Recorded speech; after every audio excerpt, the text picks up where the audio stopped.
Good morning, hello, and welcome. Are you a student eager to dive into the world of cybersecurity and risk management? Or an industry expert looking to sharpen your knowledge of vendor risks in today's digital ecosystem?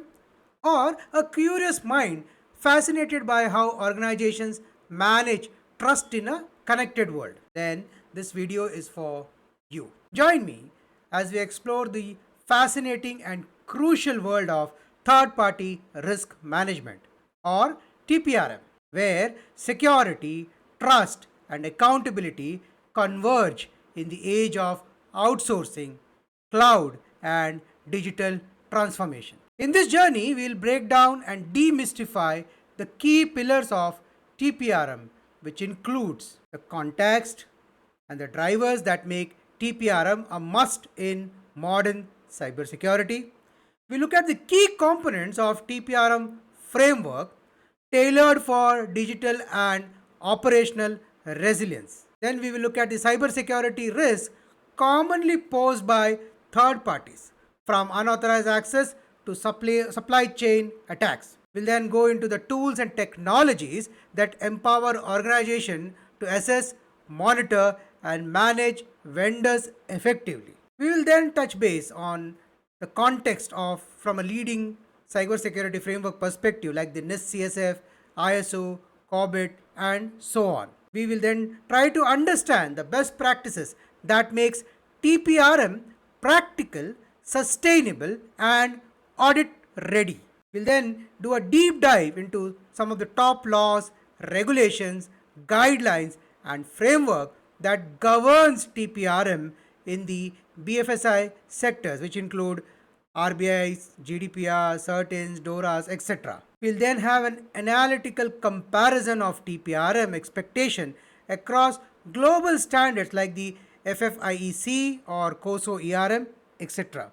And finally, we will wrap up with a conclusion that ties everything together, showing how TPRM strengthens trust, compliance, and business resilience. Now, whether you are learning, building, advising, or managing risk, this video will give you the clarity, structure, and insight you need to understand TPRM from the grounds up. So, hit the play button, like and subscribe, and let's dive into the world of third party risk management where every connection counts and every risk can be managed. So, let's get started. This is your host, Savit Vittal Salian. Namaskaram. In today's hyper connected digital landscape, organizations no longer operate in silos. The increasing reliance on third party vendors, service providers, and outsourcing partners has brought immense operational efficiency and cost benefits. However, this interconnectedness also introduces significant risk, particularly in the realm of IT and cyber security. Third party risk management has thus become a cornerstone of enterprise risk and compliance programs, especially in highly regulated sectors like banking, healthcare, telecommunication, and government. Third party risk refers to the potential threat to an organization's data, operations, or reputation arising from its relationship with external entities. These entities can include cloud service providers, IT support vendors, software suppliers, payment processors, data analytics firms, and other contractors who access, process, or manage sensitive information. In IT and cybersecurity, third party risks are particularly acute because these partners may handle or store your sensitive customer or corporate data. They provide critical infrastructure or software that directly integrate into internal system belonging to you. They have access to your internal networks and digital assets. They will be located or potentially located in jurisdictions with weaker data protection laws or cyber security practices. Hence, these partners can bring in a lot of risk. Several factors have amplified the need for robust third-party risk management program in IT and cybersecurity. Namely, the first one is regulatory requirements. Laws and standards like the GDPR, HIPAA, PCI DSS, NIST CSF, RBI guidelines, and the Digital Operational Resiliency Act or DORA imposes explicit requirements to manage third party risk, including due diligence, contractual controls, and continuous monitoring. In simple terms, third party risk management means checking and managing the risk that comes from working with outside companies or vendors. These third parties might provide software, cloud services, IT support, or handle sensitive data. If they have weak security or make mistakes, it can harm your business, like causing data breaches, system failures, or legal trouble. TPRM helps identify which vendors are risky, set rules for working with them, monitor their performance, and take action if something goes wrong. It's a way to stay safe while still using outside help to grow and operate efficiently. Think of it as vendors safety management. From understanding perspective in a simple language, it means TPRM in IT and cybersecurity is about protecting your organization from risk that comes from working with external vendors or service providers. These third parties might provide cloud storage, software tools, or technical support, and often have access to your systems or sensitive data. If they don't have strong security measures, they can become an entry point for hackers or cause data leaks, service disruption, or legal trouble. TPRM helps business stay safe by identifying which vendors are high risk, checking their security practices, setting clear rules through contracts, and continuously monitoring their performance. It also includes planning how to respond if something has gone wrong. In simple terms, TPRM is like doing a background check on your business partners and keeping an eye on them to make sure they don't accidentally cause harm to you or your business. It is an important part of staying secure in a world where companies rely on many digital partners. Coming on the regulatory aspect that we discussed earlier, in simple language, it means governments and industry regulators want company to make sure that their vendors and service providers, which are third parties, do not put you in risk or your businesses in risk. This is especially true when vendors handle your sensitive data or provide you with critical service or have access to your internal systems. So, laws and framework like GDPR, HIPAA, RBI, DORA, PCI DSS, and NEST CSF example says that organization must assess and manage third party risk. If you don't, your company may face data breaches, fines, or service disruption. These regulations require you to check vendor security practices before you work with them, sign contracts that include rules about data protection. This is your data and how to protect it. The monitor help to monitor vendor performance and risks regularly. The regulations require you to report any incident or data breach involving third parties. The regulation also requires us to have a backup plan if a vendor fails. Let's go into a checklist on TPRM for the regulatory expectations. Let's look at a checklist for regulatory requirement. We have few. You can review it, you can build on it. For this screen, you can take a snapshot and check against your own list if you have already. So let's go through this. Do remember these are the top ones. There could be much more detailed ones based on your individual business or domain. The first one is maintaining an up-to-date list of all third-party vendors. Small or big, it's rare to have one vendor. You will have multiple. Larger organizations spread across multiple geographies, the vendor list could be really long, and maintaining the complete list is critical. This list you can get it from your vendor management team and make it a point to have it centrally listed. That should help in. Just ensure that your processes are in place which should capture every vendor that is onboarded. This is generally effectively done if you have a formal vendor empanelment process in place. The important part here is to ensure there is no exception, no matter how small a vendor is or how temporary that vendor is expected to give you a service.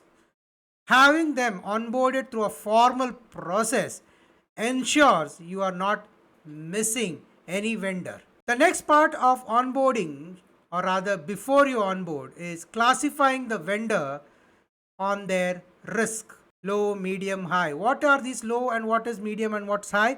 That would come from your risk assessment and your risk appetite.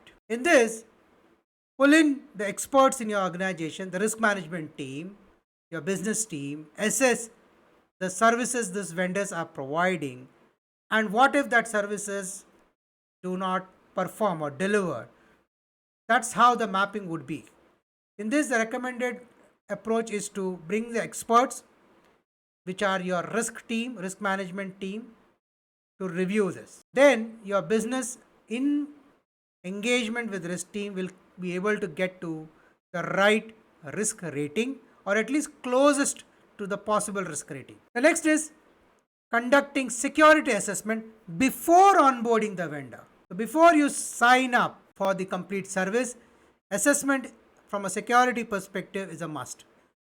This is where you bring in all the teams involved, which of course involves your risk team, your controls team, your cybersecurity experts, your vendor management team, your business teams. This is critical because if you miss out on this step, you would be potentially inducing a risk into your system which can cause you a fortune later. Hence, these should be done before onboarding and should be chaired by the business head who requires that vendor to be onboarded and supported by all the teams who are experts in that assessment. Creating an assessment board would help because then you would have those specialists onboarded and ready when you have vendors flowing in to support you. One of the important part for a vendor to follow is standards. At minimum, the vendor should follow all the standards that you are following as a business. If you are following a particular standard, whether it is ISO 27001, SOC 2, GDPR, or so on, in any combination, form, and shape, in any branches, country, or global, your vendor should be expected to follow those at minimum. In addition to this, if the vendor has additional standards which is following, it's good to have. But from a must to have, the vendor should be expected to follow your standards. The reason being, your standards you have implemented with a purpose. One of being to be in compliance with your regulator that you have shaken hands with to conduct business. Now, if you are compliant but your vendors are not on that standard, it can cause grief to you at a later stages with penalties, regulations coming in from stopping you from business altogether. Hence, making it mandatory within your contract and in your assessment is important. One of the things that is required is including a clause on data privacy, breach reporting, access control, and SLAs. Now, data privacy. What you follow in your organization should be at minimum be followed by the vendor. Breach reporting should be at minimum equal to or more, but not less than the way you are following within your own systems. So if you have a breach reporting agreement either with your regulator or internal stakeholders, and it has an SLA, say you would report a medium or a low within first 15 minutes, 30 minutes, 45 minutes, it should be at least that expected from your vendor. If you compromise on that, you would have service issues later on and reporting would be difficult. Do remember, you have committed something to your own regulators. You can't go beyond it or below it. Hence, have this ingrained into your agreement and ensure that you have reviewed that the vendor is capable of maintaining that. From an access control perspective, this is something that is to be reviewed by your experts in identity and access management team. Hence, they should be part of your committee to assess what type of access controls they would require to provide you with the services that should be in compliance to your own internal standards. The SLAs are two. One is your technical SLAs, and then there would be a business SLA. Having that ingrained into your agreement, which generally are done very well. Where I generally see is a problem is breach reporting and data privacy standards or policies and access control. These are your weak spots generally seen because these are wide topics. And in the enthusiasm to get a vendor onboarded quickly because you have a service to deliver, these are not followed to the T, which is exactly what happens when you have service issues. You are stuck. Ensure you have periodically assessing your vendor risk through risk reviews or questionnaires. Now, questionnaires are upfront topics that you want your vendors to answer. The recommended would be your monthly review that you would do. Have it monthly so that you can arrest a potential risk early on. If you don't have it and you have it say quarterly, half yearly, work out a plan that you can reduce that review time to 30 days, because the earlier you identify, the lesser is the cost for mitigation. Your business would not like to have a surprise. Hence, this review is critical. You can have a half yearly full review which include every aspect of the contract and the agreement. But general questionnaires on are you compliant to ISO 27001 example, and are you compliant to these points as per the ISO 27001 or SOC 2 or the GDPR, the vendor can easily answer those in your monthly. It could be a checklist which they submitted before the meeting or during the meeting, and if there is a non-compliance they can upfront let you know about it, so you are aware of it. Do note, you are accountable for your business. Hence, you are expected to inform the business of an upcoming risk or potential risk. So this is critical that you have a review as early as possible. Recommended best practice is to have it monthly. Then you can have a full review half yearly. Avoid going for an annual review because by that time it is too late. It is generally maybe a renewal of a contract. By the time it is too late. Important next is to ensure you have the rights to audit the vendor's security practices if needed. Now make it mandatory. The vendor has to give this right to you. Because if it is not, then it is his word against your word. An audit gives you that inside window to actually see what's done. This could be your half yearly, quarterly if possible, but at least half yearly gives you that confidence that your vendor is following all that you as an organization are following. From a incident reporting perspective, define how and when the vendor must report security incident. Keep it aligned in this case, in this specific point, in this area, keep it aligned to equal to at least your incident management process. You can enhance or you can increase the intensity or the sharpness higher to your vendor, but it shouldn't be lower. Get in agreement that they would join you in an incident management process, problem management process in RCAs, as and when there is a security incident or a potential security incident. Make it a mandatory part in your agreement to ensure that they are joining you during an incident when the assets or the services that they are providing is involved. And it has to be written, agreed on. Next is a critical part, rare in case, but then if required be. Ensure during your exit strategy, your data is returned or deleted when the contract ends. Make it a mandatory point, define how it is going to be. How do you define it? What are the data in the first place that the vendor has access to? That would trigger a thought process.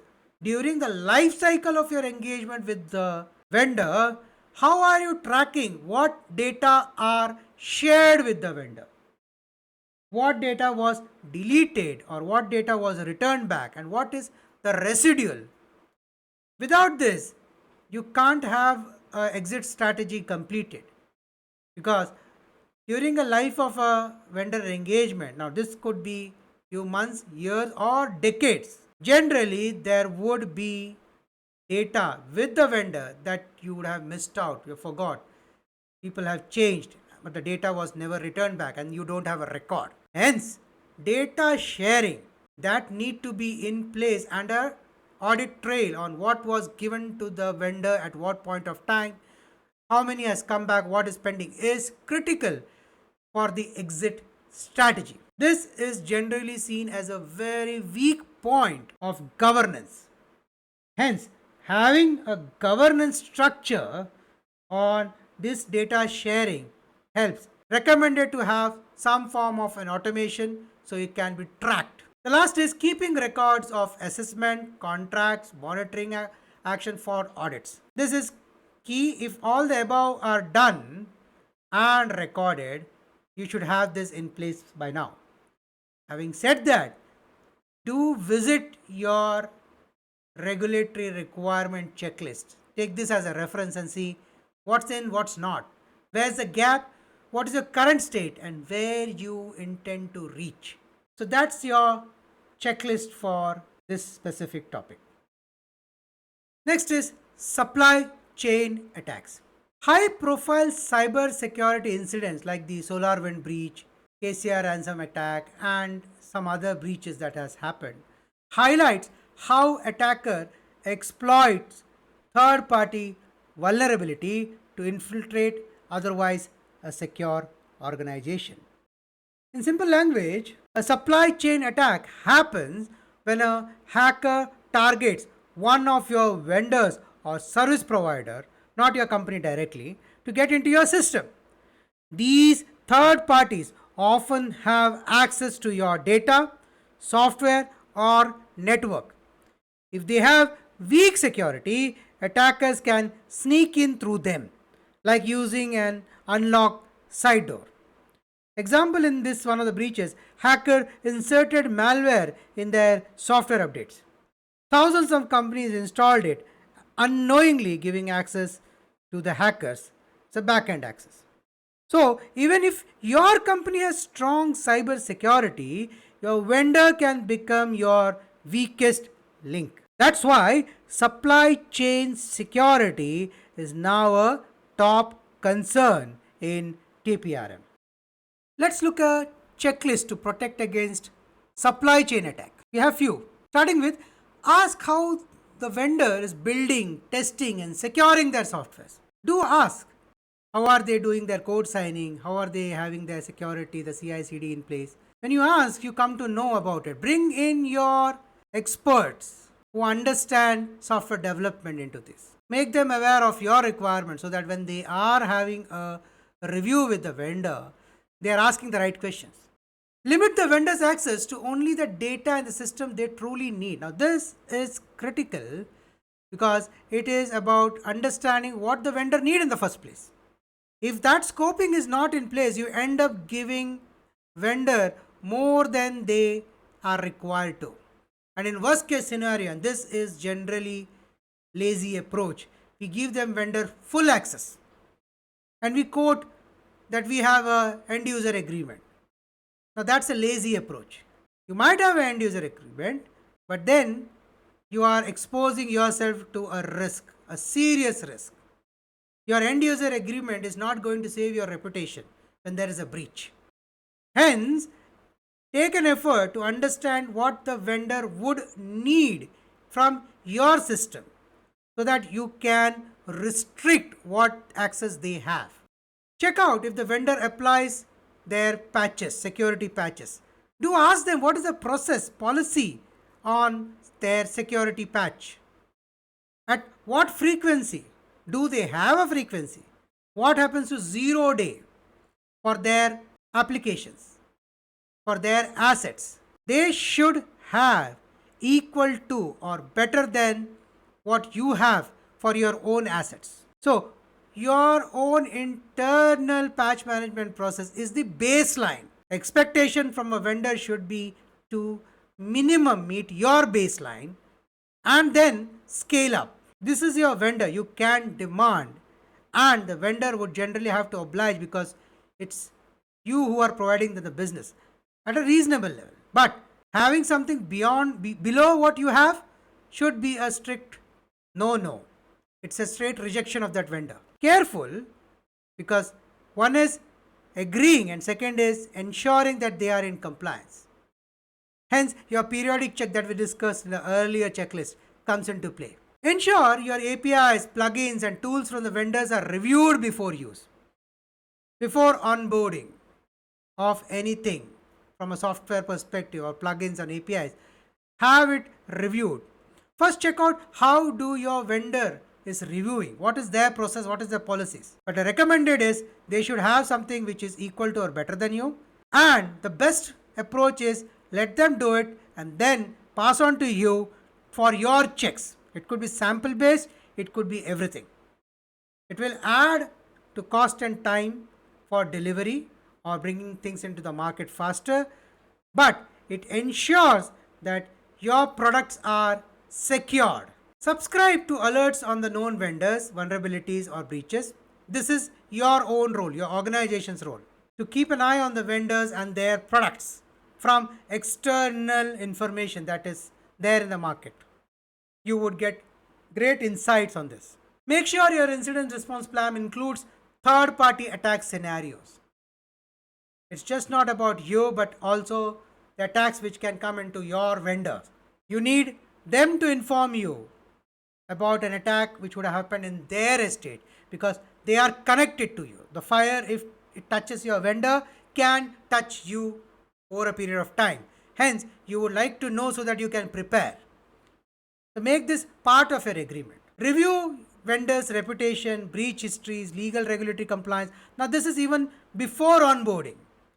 Part of your due diligence. Before you sign the contract, before you actually bring them even to provide you with the service. This is something which has to be played by your vendor management team and a pre-requirement before anyone even touches your system.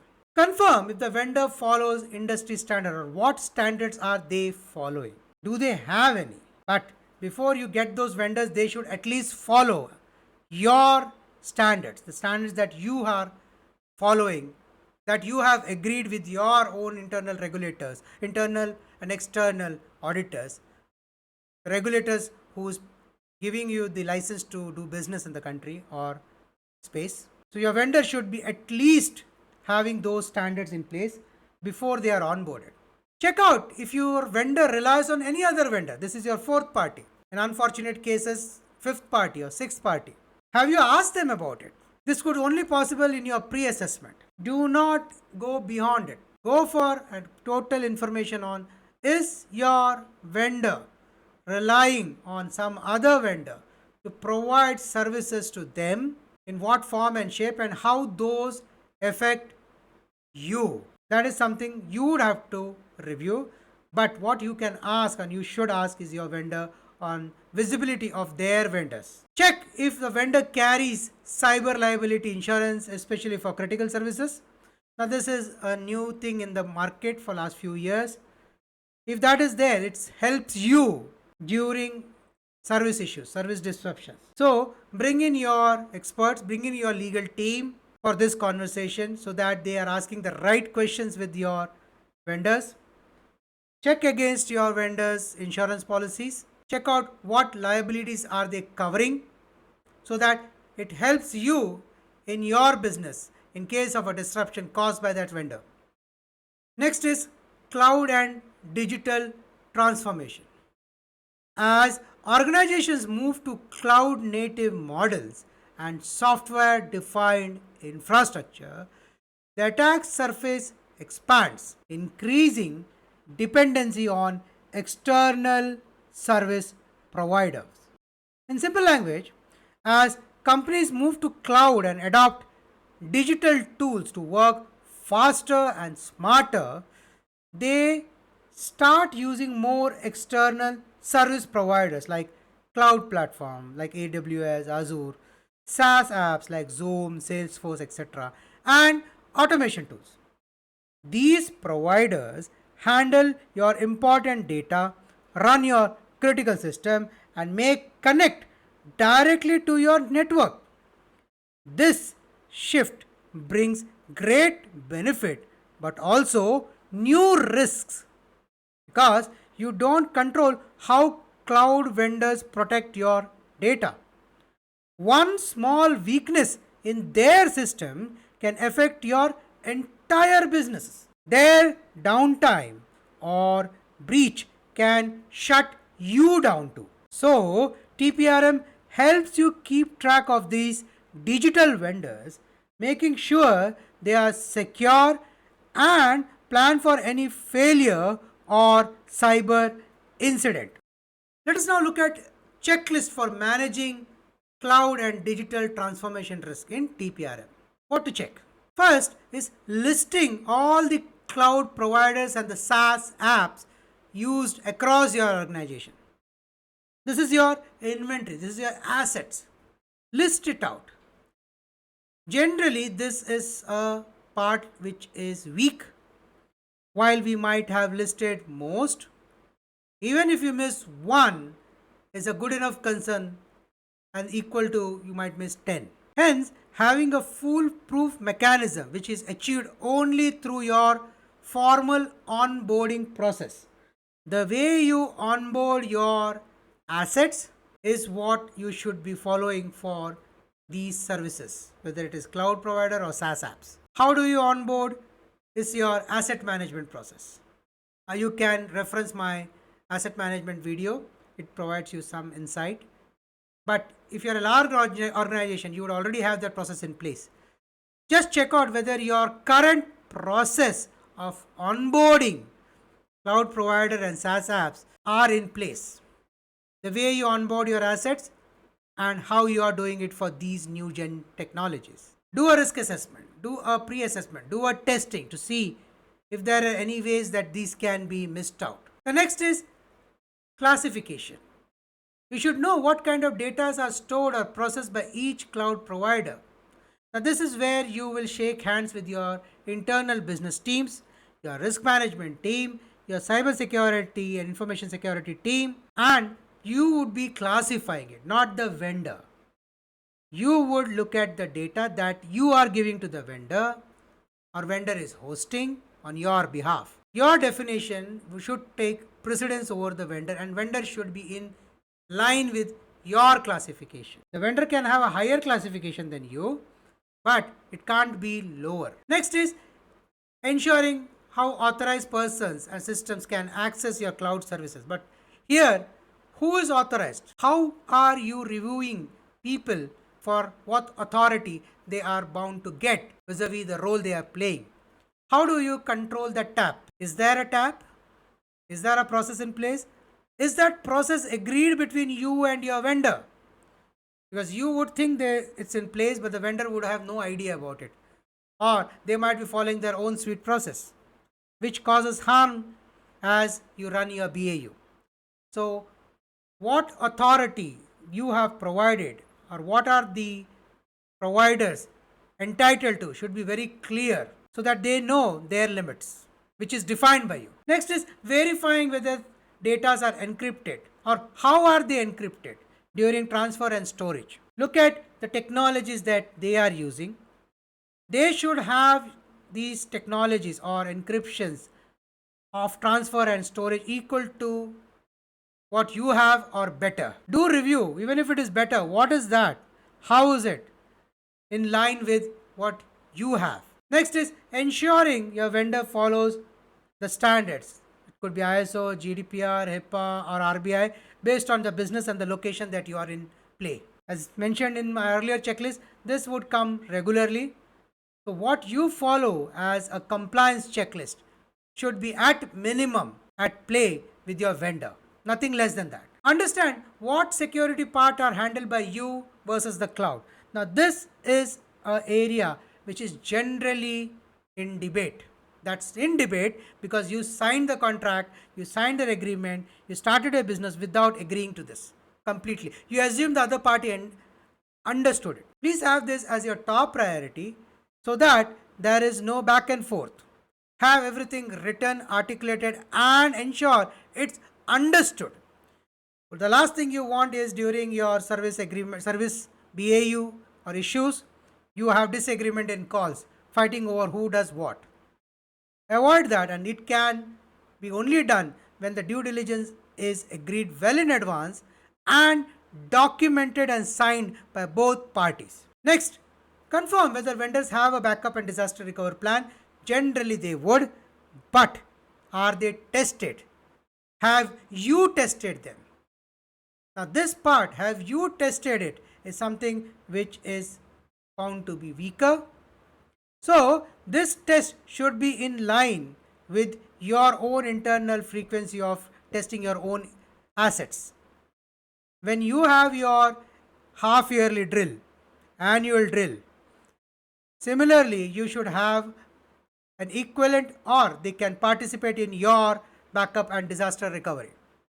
Ideally, they should participate, or you can have a dedicated one, but you need to have it equal to what you have internally. So, if you have a DR drill every quarter, the vendor should also have it every quarter where you are participating or they are participating in your. But having it done, documented is critical to know that things are going to work when needed. Review the SLA agreement for uptime, incident response, and support timelines.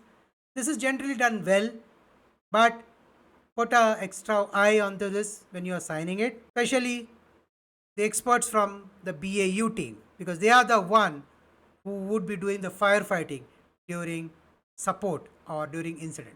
Make sure the contact specify how quickly vendor must tell you about a breach. Now, this should be in line with your incident management, problem management, especially the incident management process. Nothing less than what you currently follow. In fact, it should be higher. So, if you are expected to report to a regulator in 30 minutes of high breach, the vendor should be able to do it in 20 minutes to you or lower or instantly, because your commitment to your vendor takes higher precedence. Hence, that commitment should be embedded in your agreement, and the vendor should be expected as no discussion, no debate conversation. This is what we expect the vendor to do. Next is have a plan to move your data out of your cloud services if needed. Now, this should be done even before you sign your agreement. What's your plan? It's not a vendor's plan. What is your plan? How do you plan to exit in case the vendor shuts down? Do you have a plan in place? Is it a plan or have you tested it? Can you test it? Plan in place before the agreement? Yes. A full tabletop review is a recommended approach. And once in play, recommended is after you get a vendor onboarded, get this test done in the first 60 to 90 days. Do that so that you know the plan that you had in documented or theoretically done is working. If not, these tests would help you to fine tune your exit strategy. Make it part of your transparent agreement with the vendor that post onboarding in 90 days, we will have a test wherein we close off all the connections and services from the vendor and we will take it on our side and see whether the services run. Most of the time, it will not run in the first run. You will see your gaps because many of the services would be cut and dry. You have moved everything off without thinking through this. You think I can do away with certain services even if it doesn't work. Think through again. What if the vendor doesn't come back again? It's totally belly up. Can you really do it? You can live without it maybe for 15 days, maybe for 1 day, maybe for 5 days. But for 3 months, can you do that? How much time you require to build it from bottom up. So having this plan in place is critical. Do remember, all of this is your end game in case of a situation. The situation might never come, I hope it doesn't. But what if it does? Are you ready for it? So put that thought, get this specifically planned out and documented with agreements. So both parties know how things will play during a difficult situation. Let's now look at operational continuity and reputation. A failure at a third party can disrupt services, breach your customer trust, and damage your brand equity. Hence, organizations must ensure resilience not only within but also across your vendor ecosystem. In simple language, what it means is when your business depends on outside vendors like IT support, cloud services, or software provider, you rely on them to keep things running smoothly. If one of them goes down or get hacked or fails, it can cause you major service disruption. Your operation is impacted directly and maybe indirectly. This is called break in operational continuity. Even worse, if the vendor mistake leads to a data breach or a service outage, your customer may lose trust in you. So, in this case, the vendor has made a mistake. They had a data breach or a service outage, but your customer will make you accountable and they will lose trust because of it. Even though it was not directly your fault, that can damage your brand reputation and lead to financial loss or legal problems. So, in TPRM, you must make sure your third parties can keep working in tough situations and won't put your image or service at risk. Let's now look at a checklist for managing operational continuity and your reputation. The first is identify which vendors are essential for your daily operation or customer service. Do note, not every vendor is required on your daily activities. Some might require every minute of your business, some weekly, monthly, or one off in a year. Have that clearly categorized. Track them off. Once you do that, check out with all of these vendors what is the BCP plan they have for their services. Of course, while categorizing, you have to look at which one requires a BCP. Some might require it more, some might be less. Accordingly, tune your BCP plan. Of course, all or most of it would require once in a year. Some might require half yearly, some might require quarterly. So have that clear categorization done. This is your categorization, not the vendor. You are calling the shots here of what BCP you are expecting from your vendor. Check out, look at their disaster handling process. How are they going to have a cyber attack managed? How are they going to achieve their outage resumption? These should be in line with your own. They can have better, but they should have at least similar to what you have at minimum. Get your cybersecurity team, get your incident management team, get your disaster recovery team, all the specialists in for this purpose. Don't just give it everything to a vendor management team. Vendor management team specializes in certain aspect of vendor management, not all aspects. Or have a vendor management team constitute a specialist group. They can be brought in when you are reviewing and they can dismantle it. Or they can bring it back again as and when required. But then expecting your vendor management team has thought all through is a big ask. Doesn't work. So your business which requires that vendor needs to be in the loop, because the business who will first have a major complaint against everyone when things don't work. So get business on board, make the business accountable to get all your SMEs, support your vendor management team to get these aspects of disaster recovery, cyber attack, outages, how are they going to perform? Everything documented, not a word against a word. It doesn't work. Check if the vendors have tested their DR plan. Now, this DR plan, there are two aspects of it. One is how is the general vendor doing their own DR for as a company policy, their own company policy. Check out whether these are in line with yours. Now, these are something before you onboard, and they should have something in place. If not, this is not a vendor that you go with.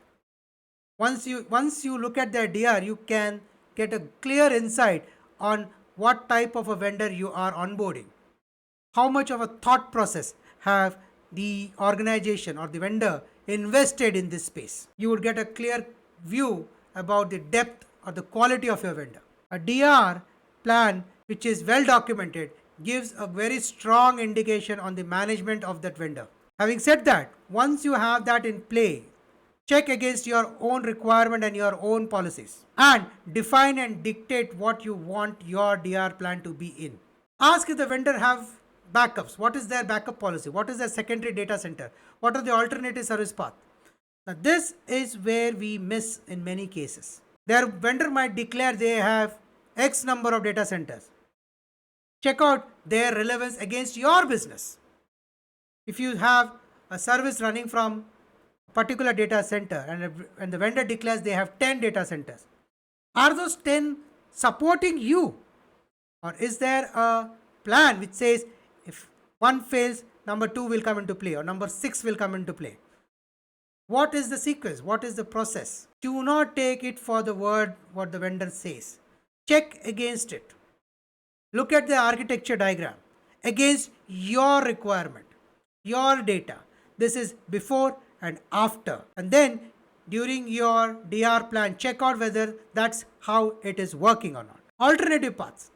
Now this is about resiliency. How is the resiliency built in a data center? Do they have a resiliency in place? Generally, all declare yes, but are they? That is where your experts come into play, your SMEs come into play, your architecture teams come into play, whether it is a network architecture team or any other architecture team associated with your business, your application architecture team. Pull them in because they are the experts to understand whether what the vendor is saying matches or your understanding matches with them. Ask questions. The more you ask before you sign, the less you would have a challenge while you're running your shop. Regularly track service quality and availability using clear SLAs. Now, clear SLAs is something which is vague. This is something which the vendor will give you as a vanilla. If you want to run your shop the way you want it to, you might have to tweak the SLA to customize to your requirement. This is where generally people are not thorough in it. Expectation should be get your business, review it, get the technical team to support your business who can do a technical analysis of the SLAs. Example, a vendor might say, I might give you a 30 minutes downtime for the whole year collectively. It could be they will have a 30-minute downtime. Now 30 minutes is one shot downtime, or it could also be 1 minute downtime, and it can be 30 times in a year. Now do remember, a 1 minute downtime at a technical level would be good enough for a vendor, but a 1 minute break 30 times in a year is effectively 1 minute every week. But 1 minute for the vendor, but it could be 10 minutes for you because your systems might require 10 minutes to recover. Now think about it. If it is 60 seconds and it breaks 60 times over a whole 24 hours, every second break and you require 10 minutes to recover, imagine whether you will be in business or not. So get your technical team, the application team, your network team, your storage team to look at the SLA and check out what it really means. Get your SLA experts into this. This is a specialized field and you need a specialist to think from the SLA perspective. Ensure vendors quickly notify you of a problem that affects your customer. Now, defining a problem is your role. A vendor will have a definition of a problem, which is what he sees as a problem, but your problem might not necessarily be only that. What does the vendor mean by a problem? You have to define what that problem is. If you allow the vendor, he will give from his perspective and he might not have any idea about your application. So have that definition cleared out. Check out if the vendor aligns with your problem. If not, do you still want to go with that vendor, or is there a better vendor who can align your problems with his problem? Definition should match. Next is how your vendor failure could define that, how they can harm your image, how their failure affects you. This is important because customer trust is you are accountable for it. Train your internal team to handle third party outages. You need an SME, a service manager within your organization who would manage that third party. Avoid going every team on its own. A vendor is supporting 10 businesses and you have 10 people from each businesses managing them separately. This is a bad choice of agreement. Get a single point of contact, a team which manages this specific vendor, who manages it from your organization perspective, and all the internal team engages with that one team or one person. This gives you control, how to communicate with stakeholders, your regulators, and so on and so forth. If every team manages their own, the vendor would have a serious problem because then they have to deal with 10 people.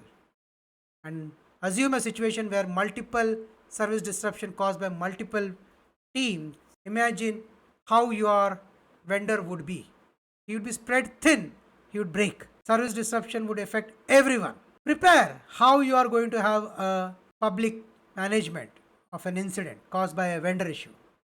How are you going to present it? What is the language, the tone that you are going to have? How would you handle your PR and media? Something which is needed in today's world, because this is where the images are created. Next, have a plan to replace or switch vendors quickly if performance or trust is broken. This is your exit strategy. We discussed this earlier. Having this well in advance, even before signing an agreement, getting this in place and having it recorded and signed helps during critical or difficult phases of this engagement.